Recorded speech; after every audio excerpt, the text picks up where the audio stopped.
And now, everyone, get ready to explore global marketing from our keynote speaker, Gareth Cameron, Chief Marketing Officer at Davies Consulting Division. Put your hands together in a massive round of applause, welcoming him on stage here to shed insight on the craft of global marketing.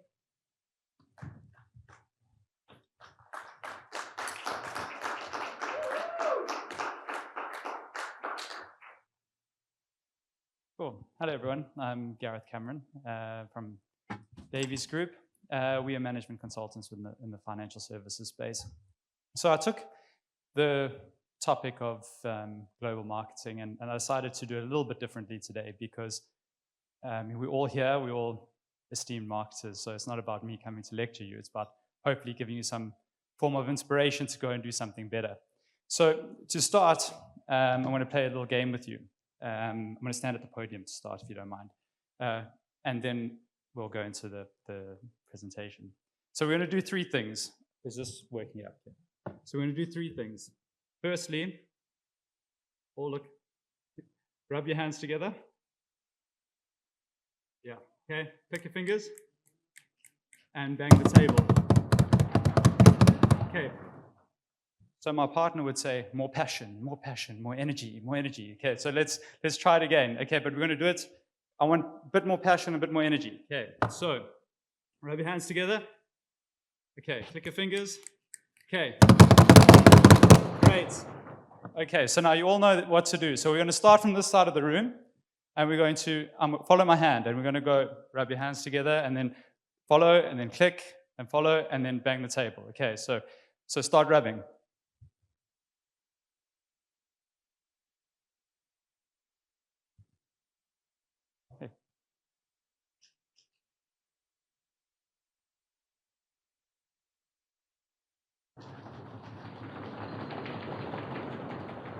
Okay, you can stop. What just happened? Apart from making a noise and having fun, of course. Okay. Three things happened. One, there was leadership. Two, there was teamwork and collaboration. And three, we made it rain. Well, the sound of rain. And for those who know, the metaphor for making it rain is to be successful. You know, you make it rain. So with good leadership comes great teamwork internally, collaboration externally. Well, that's stakeholder engagement, right? And with great stakeholder engagement, we'll make it rain, so be successful. So I think that's a good way to start off the presentation. And then the next thing is, I'm dressed in a hoodie. Yes, keynote speaker in a hoodie. Reason for that, two reasons. One, it's got my brand on it. And, and two is because when it comes to global marketing, Anastasia spoke about it on the first day, was know your audience. Now, I know if I stand behind the podium in a suit, you're not going to be engaged. But if I'm here in a hoodie, got a bit of energy in me, you will engage. So know your audience. Cool. Next thing is we get confused most of our companies get confused. I suppose our colleagues get confused between marketing and advertising. So I spoke about this briefly yesterday, but I think it's important to note that advertising is not marketing, and it's a product of marketing. And most of our stakeholders at work, CEOs, financial managers, etc., well, everyone thinks they're a marketer, but what they actually think they think they're advertisers. So it's important to just note that advertising is a byproduct of marketing. Marketing is the strategic function in which advertising, or the visual side of it, brand, all that heritage comes from. So strategically, note that marketing is different to advertising, and that's we will go through in a bit more now. So in 2000 or 2001, around there, these two people, it's a South African book, Chantal Ilbury and Clem Santa. Clem Santa is the economist for Anglo America, which is a very famous mining company in South Africa. And they spoke about scenario planning in this book. And it was about creating the right scenarios for you in business and within economies, etc. And they wrote an open letter to George W. Bush when he became president in 2000. And they spoke about globalization being one of the scenarios. There were 5 scenarios that they put to him. But globalization being one of the scenarios that he has to consider in his presidency.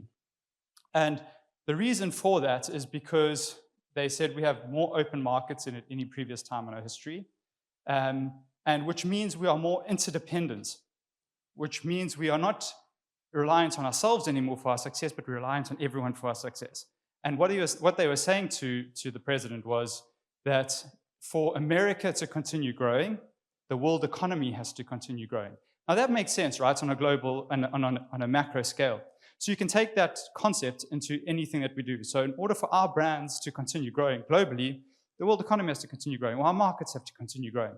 So that's the importance of global marketing, or global reach, rather, as your opportunities tend to grow.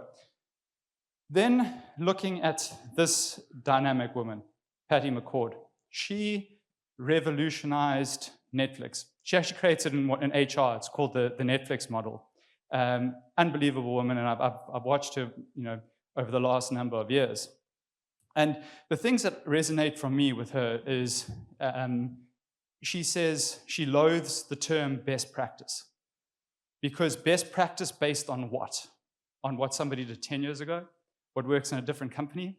It's not necessarily going to work for you. So find your own best practice, which is important. And the other thing that she spoke about, speaks about a lot, is start with the end in mind. So what is the end result? And when I was doing my thesis, I sort of used this as a topic in 2010 when I was doing my honors degree, was there are two types of people, and there's two types of companies. You get the doers, the plodders, and the grinders on the one side, and you get the innovators and the inventors on the other side. And there's only one difference between the two camps. It's the way they think. So doers and plodders and grinders are looking back at how things were done before and saying, how can we better it? Where the innovators and the inventors are looking at the end in mind and saying, what do we need to do to get there? So it's just a little difference in thinking. So when looking at a global organization, a global brand, start with the end in mind and thinking, how do I get there? Then, this is also very important, is mindset. So I'm a firm believer that mindset is the requisite to success. So people say, oh, we've got this new technology. There's been a lot of talk around AI here this week, how AI is helping companies grow and how AI is doing this for you and making sure that you can get things done quickly, etc. But is AI a competitive advantage? No, because if you've got it today, tomorrow I can get it, and the next day, I can get it, and Ahmed can get it. So it's never going to be a competitive advantage. You've got to have an innovative mindset. There's no company in the world that will be innovative if the mindset fails to welcome innovative thinking. So it's important to understand that technology is there to help you, but it's not going to make you an innovative company. So what happens is, as marketers, I feel, we need to think of it, yes, some of you here today have your own companies, but some of you also work in companies. And it's important to note that when creating your marketing department or agency is to make sure that it's what the company that you always dreamed of. So think of it as your own. And then you'll find the more success and the more reward out of doing it. Then, so I suppose this leads to the next part of preparing yourselves for global marketing is to make sure you build the right team. So we spoke about it yesterday, was not necessarily have the best people, but have the right people. So you need to have people that you can trust and people who will deliver. And as a result, don't have as many rules. So break down the rules. The red tape and the bureaucracies are what sort of break down the inspiration within marketing. And I think when you look at that holistically, it can hurt what we're trying to do from a global perspective. So if you hire better people, you can have less rules, more autonomy. Then surround yourself with people who want to grow, who want to earn their growth, rather. So a lot of the time we interview people and they say, oh, what's my growth opportunity? Well, earn it first, So surround yourself with people who want to grow and who are willing to put in the time and the effort, because those are the people who will stick around. And I know yesterday we spoke, there was a session about attracting and retaining top talent. So, attract those who have the same values within your organization and will help you deliver with what you want to achieve. So if we look back so far, we know that we're becoming more interdependent, so we're reliant on each other. We know that we need to start with the end in mind and create our own best practices. We know that we need to build the best teams, right? So then we say, right, what is global marketing? Okay, so we've got our core foundations set up as a team. So I've said localized marketing versus standardized marketing. Standardized marketing is probably the dumbed down version of global marketing. And we spoke about this in the brand fails session in day one, is a centralized marketing function that covers the globe. So localized marketing is looking at a specific market and saying, right, what are the nuances, what are the cultures, etc., that are in that community, and how can we deliver the content or the product to that specific market. Standardized marketing is more of a global side of things. So it's taking one campaign and painting everything with the same brush. And that's the global side. So what's important here is to do your research, right? Because global marketing is not going to work for every single brand. And the two brands that I've got here, they do things differently, and I'll explain it now. But it's important to know your research, important to know your market, because not all globalized marketing will work. The Zara campaign that we used, for example, backfired because, the campaign that we used on Tuesday, on day one, for example, is the campaign that they did made people feel that they were making fun of people dying in Gaza, which wasn't the case. But nevertheless, they didn't know their market when they launched that campaign. Yes, they had created the campaign months before it happened, but if they picked the right moment, they would have known that that moment wasn't the right moment for that campaign. So it's about doing your research. So these two brands that I've got here behind me, Red Bull, amazing standardized marketing, so global marketing. That's probably the best brand in the world in terms of a global marketing campaign, because what they've done is they've built their brand around extreme events. So in America, for example, I'm not using Americans as a case study, but just as an example, Americans think that Red Bull is an American brand. Why? Because they do all this extreme events and extreme sports in America. It's an Austrian brand. And they do it across Europe as well, where countries think that Red Bull is their brand. It's just purely because they've created a global footprint around extreme events. And then you look at McDonald's. McDonald's is incredible at localized marketing. And they sort of morphed the global marketing with localized in some respect. But what they've done is they've grown their markets in different areas of the world, the different countries, around their menu, which is incredible. So you'll see their menu changes from region to region. And but then they've kept the brand, as a global image. But nevertheless, the use of the two has been incredible. So let's look at some benefits of global marketing. So it's one campaign, which is much easier. Like we spoke about in the brand fails, H&M did one campaign, and unfortunately it backfired with them in South Africa because it just became a racialistic thing. But it's a one campaign. So it's a lot of cost saving, a lot easier to manage, one centralized marketing function. And then from an analytics perspective for marketers, it helps us a lot because it makes us look better, right? We've got a wider audience, we got better metrics, we create more awareness and more reputation. And what happens is we get better marketing insights from it that we can then plug and play across different markets. We can learn, we can get better findings and insights out of it, which is great. On the flip side, we get a few risks, but obviously there's risk and reward, right? There's balance on both sides. So on the risk is that with a centralized function is you lose insights into your specific markets. And that's where the Red Bull and McDonald's example comes into play, is McDonald's knows that in order for them to hit their market, they have to change their menu. So it's very important to understand the side of things that you're playing in, because global marketing is not going to work for every single brand. And I think that a lot of us sitting here today, that will ring true to what we're trying to achieve. Us as a management services, management consulting and financial services market, our delivery is very similar, but our nuances change because regulations change from market to market.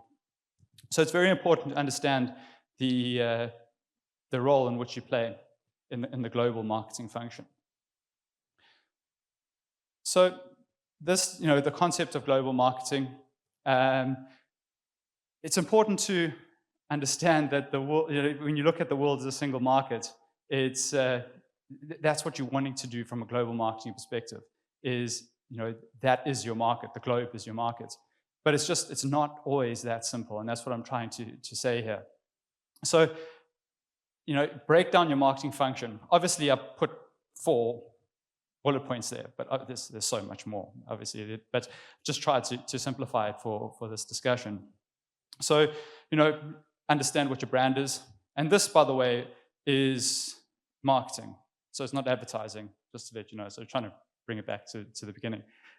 So you got your brand personas, your tone of voice, your visual representation, etc. Now that will change from place to place. I've listened to some incredible speeches here over the last 2 days, and how people from different regions speak about marketing, speak about their target audience, and you can see the differences. So yesterday we spoke about automations, and if you were here yesterday, Theo was talking about how the landing pages are so important to the marketing campaigns which happen in India, because it's an expectation that those landing pages are there. Now, for me, in the more developed world, in the UK, stay away from landing pages. So, it's about knowing how your audience will receive your marketing communication. And then understanding your target market, right? So also, if you've got a luxury product, like the people we're speaking about earlier, Petit Philippe or watch brand or Toyota, whatever it might be, there's a level of person who can afford those different brands, right, and afford those different products. So that goes without saying. But nevertheless, the way they communicate, the way they interact with brands, and the way that they expect that communication to happen will vary from place to place. So then also understand your product offering, and then most importantly for me is something that I'm very passionate about, is customer experience. So what does that look like? And I spoke about it in the brand fails talk on day 1, was what is that customer journey and the importance of that customer journey from start to finish. So to wrap it all up, and I hope that you can get some inspiration out of this, is what are our key objectives as marketing professionals going forward in a global marketing world? So it's important to understand our interdependence. We are reliant on each other. We're reliant on each other's markets if we are to grow. And for us to grow, the rest have to continue growing as well. I think that's very important to remember. Start with the end in mind. So look at your end goal, what you want to achieve, and go and get there. The path might not be known. It might be something new. You might have speed bumps along the way, but nevertheless, that's where you want to go. So go and get it. Build an amazing team. I can't stress this enough. It's so important because you can never do it alone. So get really good people around you who know more than you in certain things, and be okay with that, and let them thrive with not many rules. So reduce the amounts of rules as much as possible. The red tape is what's going to damage the creativity and the passion. And also, what I've learned in corporate is, because the corporate wheel turns so slowly sometimes, is that you end up missing opportunities because you're too focused on the rules, not the opportunity. And then create an innovative mindset. Remember that you'll never be an innovative company if your mindset fails to welcome innovative thinking. Thank you very much.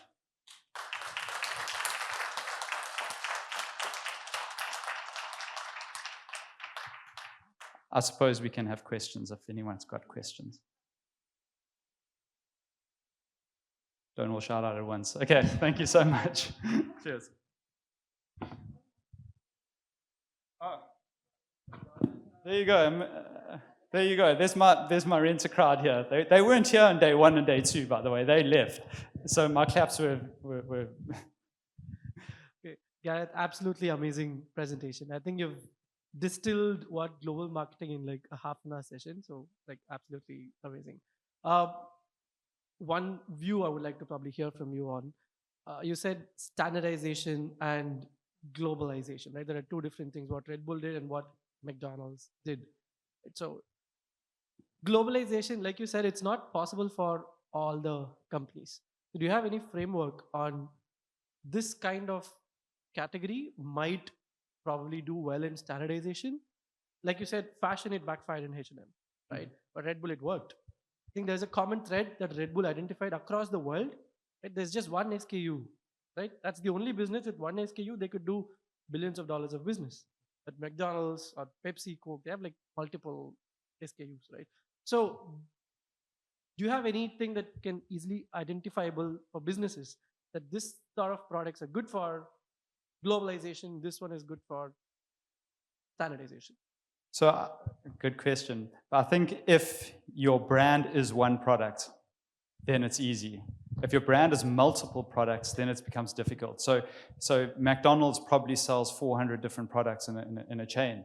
So that has to change market to market. Pampers, for example, Pampers are nappies. Everyone needs nappies, right? So, anyone who has kids needs nappies. So, that can transcend across the globe. Red Bull is one product. It's an energy drink. So if you're a legal company or a medical professional, the laws are going to change, and what you can dispense as a medical professional. I know our esteemed hostess here. She's a pharmaceutical by trade. So the rules and regulations are going to change country to country. I know in South Africa, we're very quick to dispense medicine, like it's, take whatever you need. Whereas now I live in London, like to get paracetamol, you need a prescription, So it's very difficult. So the nuances change from place to place, whereas Red Bull's one product.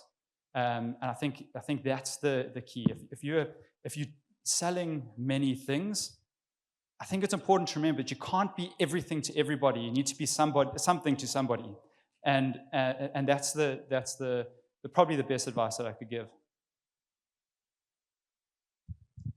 So just a quick take. I mean, you mentioned stay away from landing pages. What exactly do you have in mind when you say that? You weren't here yesterday. I'm just joking. You've been the most active person the whole conference. So for me, in a customer journey, is to take people to where you want them.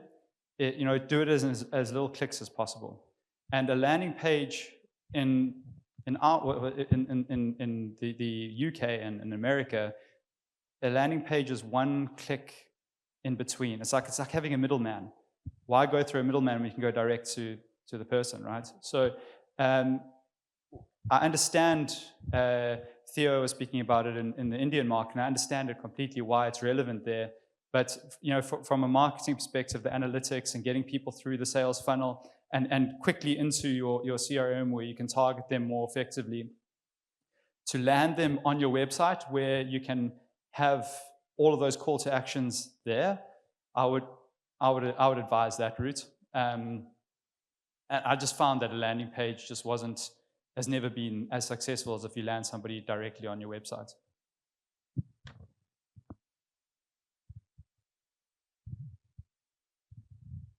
First of all, I came into your presentation probably towards the end. So if this question was already addressed, I apologize. No, I apologize. Let's say you're in a local market with some global reach and you want to extend your brand more globally. What are 3 things that you definitely should not do? 3 things that you should definitely not do. I think don't assume that everybody knows your product. I think that's one. Don't assume what works in your localized market is going to work, and probably don't spend too much money without testing first, because a lot of people are like, oh, let's just throw money at the digital marketing campaign and we'll get reach. Do a lot of research before you do that. We have time for one more question. Just to follow up on the questions that were asked before, it's easier for me. Well, it's easy for me to grasp the concept of global marketing, especially when you're looking at a product itself. What kind of mindset shift would be needed if you're going to look at a service provision company or brand and trying to reach the global market? So not necessarily a product, but the service itself. I do understand, like, you can look at your service as a product, but what kind of mindset shift or thinking would you say is needed for that to reach a global market with a service provision company? Yeah. Well, that's my everyday battle. So, yeah, because we sell services, not products, right? So I think the most important thing is to understand the pain points in the different markets. People react and require different things in different places. So, there's a lot of rules, regulation changes. So, for example, one thing that we're working on now is the treasury clearing rules in America are changing. So every single bank, every single trading house, anybody who buys securities, etc., in the US, or trades in dollars, the way they trade, there are going to be new regulations in place in 2 years' time. So, we now have to position ourselves as a way to help our clients mitigate those pitfalls that are going to come and get them ready for those regulation changes. So it's understanding the need, understanding the pain points, and providing the solution. And sometimes, your solutions change and evolve, and that's what's happened to us with the treasury clearing thing. Is that wasn't something that we had to focus on, but because the rules and regulations changed, so now that gives us an opportunity as well as a company to go and start selling consulting that will help our clients get past that change. So I think when it comes to, well, my belief is when it comes to a service, is know the pain points of that region, of that market, and how can you take your product and put it in that consumer space to solve those issues.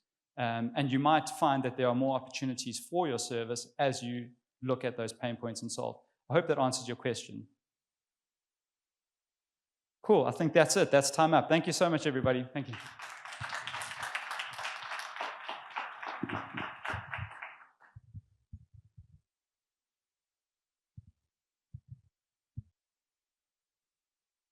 Everyone, can I please ask you to put your hands in another very well-deserved round of applause?